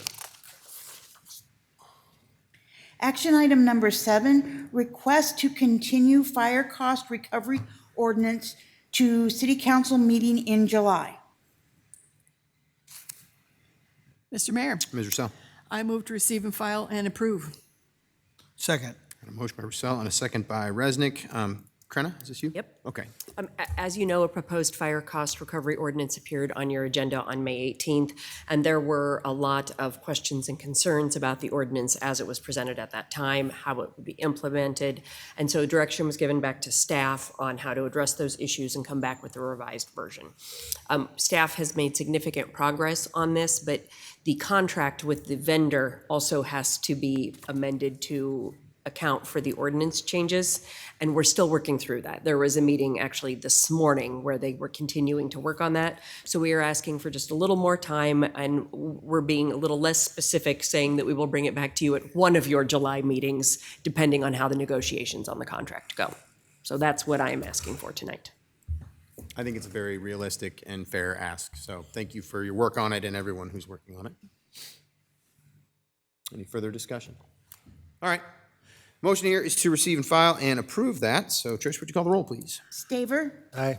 Leyendecker, Aye. Sprank, Aye. Wethel, Aye. Resnick, Kavanaugh. Aye. Roussel. Aye. That motion passes 7-0. Action item number 8 is city manager executive recruitment services request for proposal draft. Mr. Mayor, Mr. Resnick. I move to receive and file, approve, and discuss it among the council. Second. Got a motion by Resnick and a second by Roussel. Okay, so we have, first of all, the RFP in front of us here to be able to move forward with approving that RFP as it is written tonight by our Human Resources team, Krenna included. And then the direction that is required of us right now is going down to the requested council direction. There's 4 different ideas here. We could either have a work session to be able to review the proposals that we get. We could have a special meeting to review the proposals and then take action. And then, because we can't take action during a work session, we could appoint a subcommittee of some sort, which would be to our choosing, is what I'm understanding. Or we could come up with some sort of alternative approach. Krenna, do you have any legal direction for us on this one, or any ideas or thoughts to share? That was kind of my first question for you. The only thing I would say is that if you You would have more flexibility if you did a subcommittee appointment, because obviously it would be a smaller group that would have flexibility for dates, times, and things like that. Yep. Whereas it's a little harder when it's the whole body, but that really is a personal preference and choice for Right. you all. And the idea, if I'm not mistaken, would be a subcommittee to sort of whittle down the Proposals that come back proposals in. that come back. Just to have some sort of a idea that would be much clearer, instead of, let's say we get 20 proposals. I mean, I don't know what we're gonna get, but let's say we get 20. That does seem like an awfully arduous kind of special meeting for us to have. I mean, it would make sense to me if we had some sort of a committee to do that too, but I'm wide open on this one. I think, I don't have a firm opinion. And you would be able to include staff in that if you so chose. Right, like our human resources staff, you or Correct. someone from your office, yeah. What do we think? Could, Yeah, Mr. State, go ahead. could we have a work session, and during that work session, if there was 20 of them, then decide to have a subcommittee if we so choose? Yes. So if there was less than, and we felt we could make an appropriate decision, we could. Yes. I feel like that would, I think it's such an important decision that I think having our hands on it from the beginning to the end would make sense. Yep. Yeah, Mr. Lydic, go ahead. Yeah, is, a couple of questions here. Would the special meeting, would that be a closed session or is that open? That would be open. Okay. Because this is just to evaluate the proposals and to decide, if you wanted to do interviews or things of that nature. It's possible that portions of it could happen in closed session if it met the qualifications for, say, being a confidential record or piece of information or something proprietary, but we wouldn't necessarily know that until we saw the proposals come back in. Okay. And I did see there's proposed rubrics, if you will, from a scoring standpoint. So is the thought there to utilize that to kind of whittle down, if we got 20 or plus, to a smaller group, and then we can interview top three or so, and then we could, if one comes disqualified for some reason, we could always go to the next alternative? Yeah, the idea would be to essentially rank them, so that you would have them, and then you could decide how many you wanted to move forward with. Okay. Yep. Thank you. Mr. Resnick. Thank you. And so in your experience, I would say that, I would guess that many of these proposals, that we have a request for proposal, but many of these proposals are not going to cover everything that we ask for. And so there are some that need to be moved out right away because they do not fulfill, well, maybe I have that wrong. In my experience, in that when I ask for certain things to be included in the paper, it's not always done that way. So I think what you could expect from staff is that when they all come back in, there would be a first high-level review to determine whether they were responsive to your needs and the requirements listed. And we would attempt to flag those for you, to draw attention to it, because I suspect there could also be people that may put other things in there that we have not thought about, right? That you may find to be something valid that you want included. But we would do a high level for that and would provide you that information. Thank you. Thank you, Mr. Mayor. Yeah, Mr. Sell. First of all, I just wanted to say thank you for getting this back to us so quickly. I think the idea of moving this process along quickly but effectively is really important. I like the idea of the rubric so that we can have consistent and transparent results. I prefer having a special meeting. Just like with any council meeting, you get a lot of information ahead of time to read.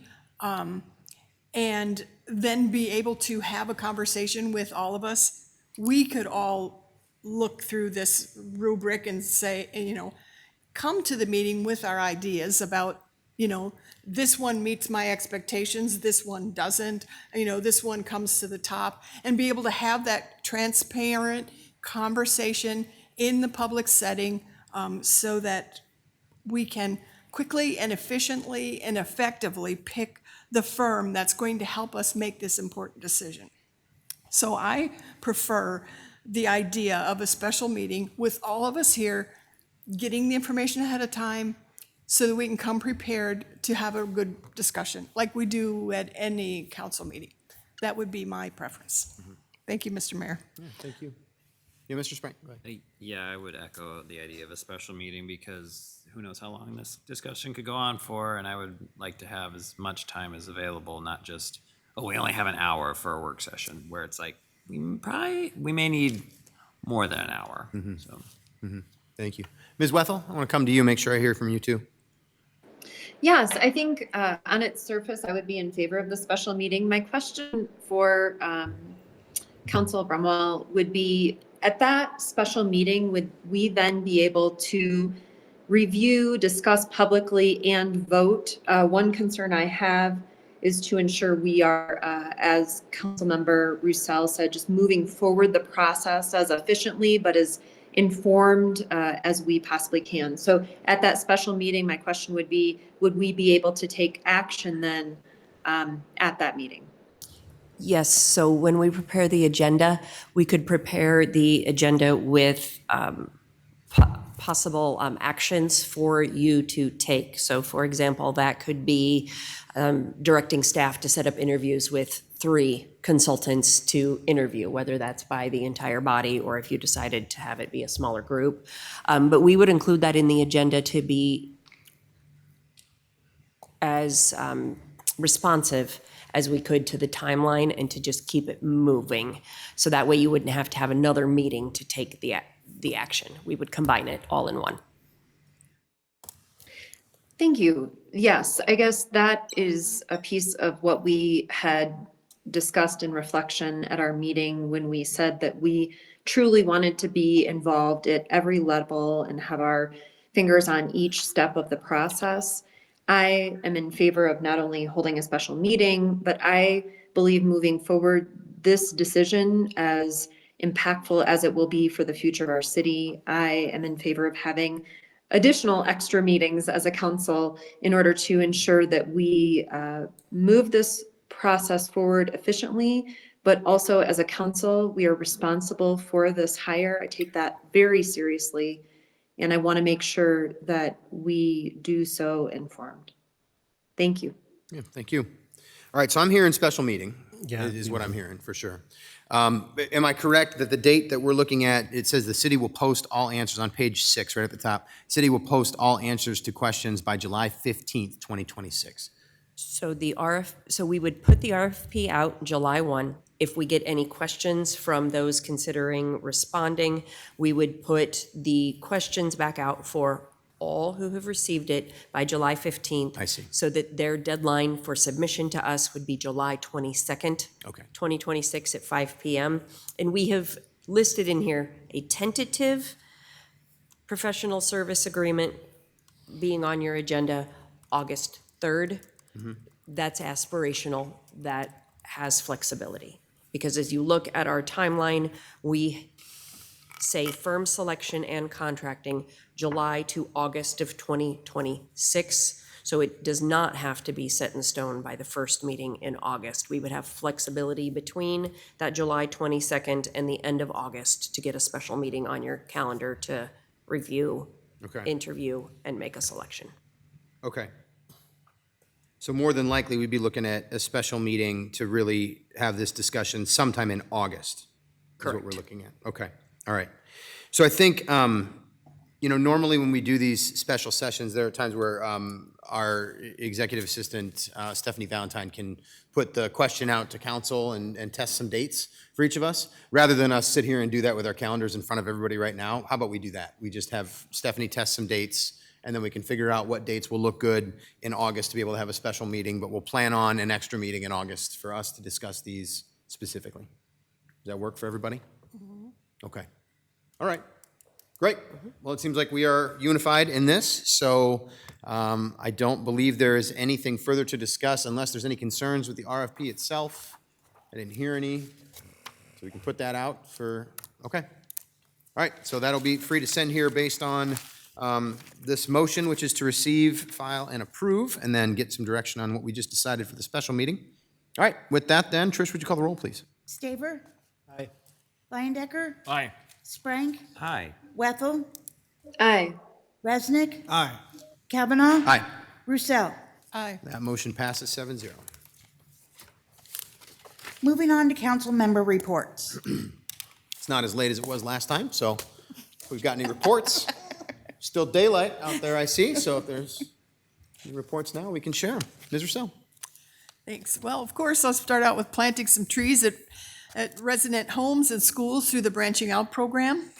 I've been working on the Hill Street Orchard, and it's been fun to see neighbors come and go and say hello and thank you. Have had meetings with Friends of Dubuque Parks, Dubuque Trees, Dubuque Main Street, attended Dubuque Pride Fest, and a church food giveaway. So it's been fun. Great, thanks, Ms. Rousseau. Other folks? Ms. Wethel, you have anything? I'll move forward without, thank you. All right. Yeah, Mr. Resnick, go ahead.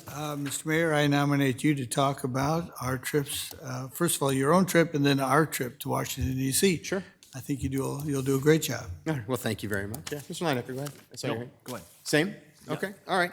Yeah, it's been a little bit of a season of travel here for the last couple of weeks for me. So, yeah, sometimes travel overlaps. This doesn't happen very often, but in this case it did. In this case, it was actually on opposite ends of the country, so it was interesting. But the U.S. Conference of Mayors holds an annual meeting every June, and I did attend, as I always do. I think it's actually pretty simple. There are two things that the mayors of the United States are talking about. Data centers is one, and housing is the other. Actually, one of the presenters joked at one point asking somebody, what is your top issue, and tell us why it is housing. So, that it really is it's a discussion across the country, and everybody's dealing with it in different ways, at different phases. Large cities, small cities, everybody's talking about affordability of housing for people to live. Still talking lots about homelessness and the challenges with that. Some cities dealing with that more than others.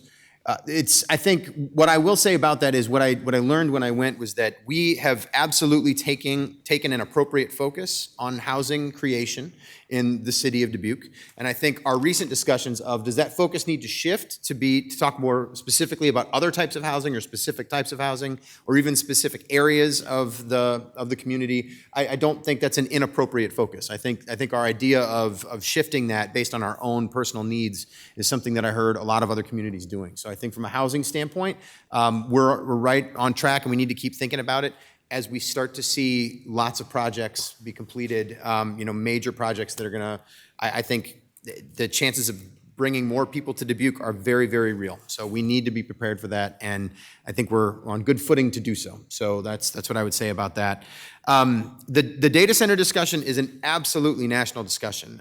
We had some comments on those tonight, which when public input is given and there's nothing on the agenda specifically, we can't really specifically talk about like a lot of the things that you talked about. But what I will say in general is that almost every single community in the United States is dealing with this at the same time, once again, on very different places. One of the things that was a common thread that I heard was that the pushback in communities has gotten stronger in the last, I'm just gonna say 6 months. It's just been something that has come up more often. It's not as accepted as easily right now, and for whatever reason that is, it just is. So that's the case. So I think I'm hearing a lot of communities say that they might be pausing or taking a moment to gather more information. I will say there are some communities that they went pretty fast and moved quickly on creating data centers, and in certain parts of the country, in fact. Virginia is one example, Texas is another example. Out west, Phoenix is another example. So there are places that have really they've built a lot of data centers and have sort of, I guess you could say, been the testing ground for this. And now other communities are catching up to the discussion and figuring out what it means for each of us. I think one of the things I heard from mayors is that everybody needs to decide what it means for them. That's really what it comes down to. You need to decide what it means for your own community. There's no one way to get this done. States are in different places. Just as a quick example, in Wisconsin, a lot of cities are starting to pass moratoriums, and one of the reasons I heard from Wisconsin mayors was that they're actually waiting for their state legislature to act, because their state legislature moved towards action and then stopped and didn't complete that. So went through some things in committee and then didn't keep going. So they're kind of waiting to see what guidance they get from the state before they move on. But that's Wisconsin, that's them. So I think everybody's in a little bit different place. So if that's just informational, I guess that's kind of what I'm providing there. Then I'll switch to our meeting in Washington, D.C. Thankfully, 4 of us were able to join and be there, and I'm glad that we did show up. 4 city council members, multiple city staff, multiple members of the business community, along with our Chamber of Commerce and Greater Dubuque Development Corporation. I thought these were great meetings. We have really strong partnerships in Washington, D.C. with our members of Congress and especially their staff who do the day-to-day work, but also with various different departments. We had a wonderful meeting with the Environmental Protection Agency about brownfield funding. And we talked a lot about brownfield funding with our congressional members too, because one of the items that was on the agenda tonight has to do with brownfield funding, cleaning up areas that need that cleanup to be able to develop. And one of the things that's a risk in Congress is that some of those funds might actually decrease. So we argued for that to not happen. We argued that those funds stay the same or increase. And it was received, so the message was received, and they heard what we had to do, and also heard some great stories of the things that Dubuque has accomplished for years with brownfield funding. The other thing that I think is actually was interestingly right on point and right on time was talking about flooding infrastructure. We did specifically talk, especially with Congresswoman Ashley Hinson, about funding for the 17th Street and Locust and some of the things that are needed there to be able to deal with flooding. It was almost exactly on the same day that we were having major storms here in Dubuque and seeing more of that flooding once again and seeing a lot of the damage that occurred there. So I'm really glad that we were able to go to Washington again this year, speak with a unified voice as Dubuque, and be able to say, this is what people are telling us, this is what people need. And I think it was a very successful trip. It was a whirlwind trip. It was very fast for everybody. It was just a day in and a day out, more or less. So thank you to everybody who takes the time to do that, everybody who's done so in the past, everyone who do so in the future. I think it really is very important. Did I miss anything, Mr. Resnick? I knew you'd do a great job, Mr. Mayor. Yeah, well, that's nice of you to say. Thank you. The other thing I will say, just mentioning the storm, I just want to thank everybody for the patience and for making it through that. Really glad that people weren't hurt badly. There was damage, but we obviously have a disaster proclamation from the governor, which we're thankful for. And also thankful that we have a public works department and a city staff who worked really fast. We got some good compliments on the work that was being done. Everybody seemed to work really well together. I think neighbors worked well together, and I think that's what we need to do in those moments. Last thing I'll say is I did travel just a little bit more today to the beautiful city of Bennett, Iowa. It's a nice little town if you've never been there, and that's where the current president of the Iowa League of Cities is actually located. And the reason I was there is for the Legislative Policy Committee for the Iowa League of Cities meets in person once a year after the legislative session is over to discuss things about legislation that is passed and that might come up. It was a really good discussion. Obviously, property tax funding was talked about there, the property tax bill. One of the things that I just want to make sure I mention out loud is that there is still a lot of, there's some confusion about the property tax legislation and exactly what it says. The league, the Iowa League, and lots of cities in the state are waiting on the Department of Management to speak up and tell us, what does this mean? What's the interpretation of this bill? How can we move forward? So we are waiting on that a little bit and need some of that information before we really move. So just so everybody knows that and that we're not alone in that at all. The cities in Iowa are all kind of dealing with that at the same time. That's all I've got. So thank you for allowing me to speak there for a few minutes. We do have a close, oh, please, Mr. Saber, yeah? Oh, I thought you were leaning in, sorry. We do have a closed session, so I'll take a motion for that, please. Mr. Mayor, Ms. Wethel. I move that we go into closed session to discuss purchase or sale of real estate according to Chapter 21.51J Code of Iowa. I've got a motion by Wethel and a second by Resnick. For the record, the attorney the City Council will consult with on the issues to be discussed in closed session is City Attorney Colonel Brumwell. Trish, would you call the roll, please? Staver.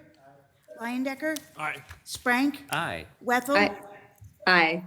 Resnick. Aye. Kavanaugh. Roussel.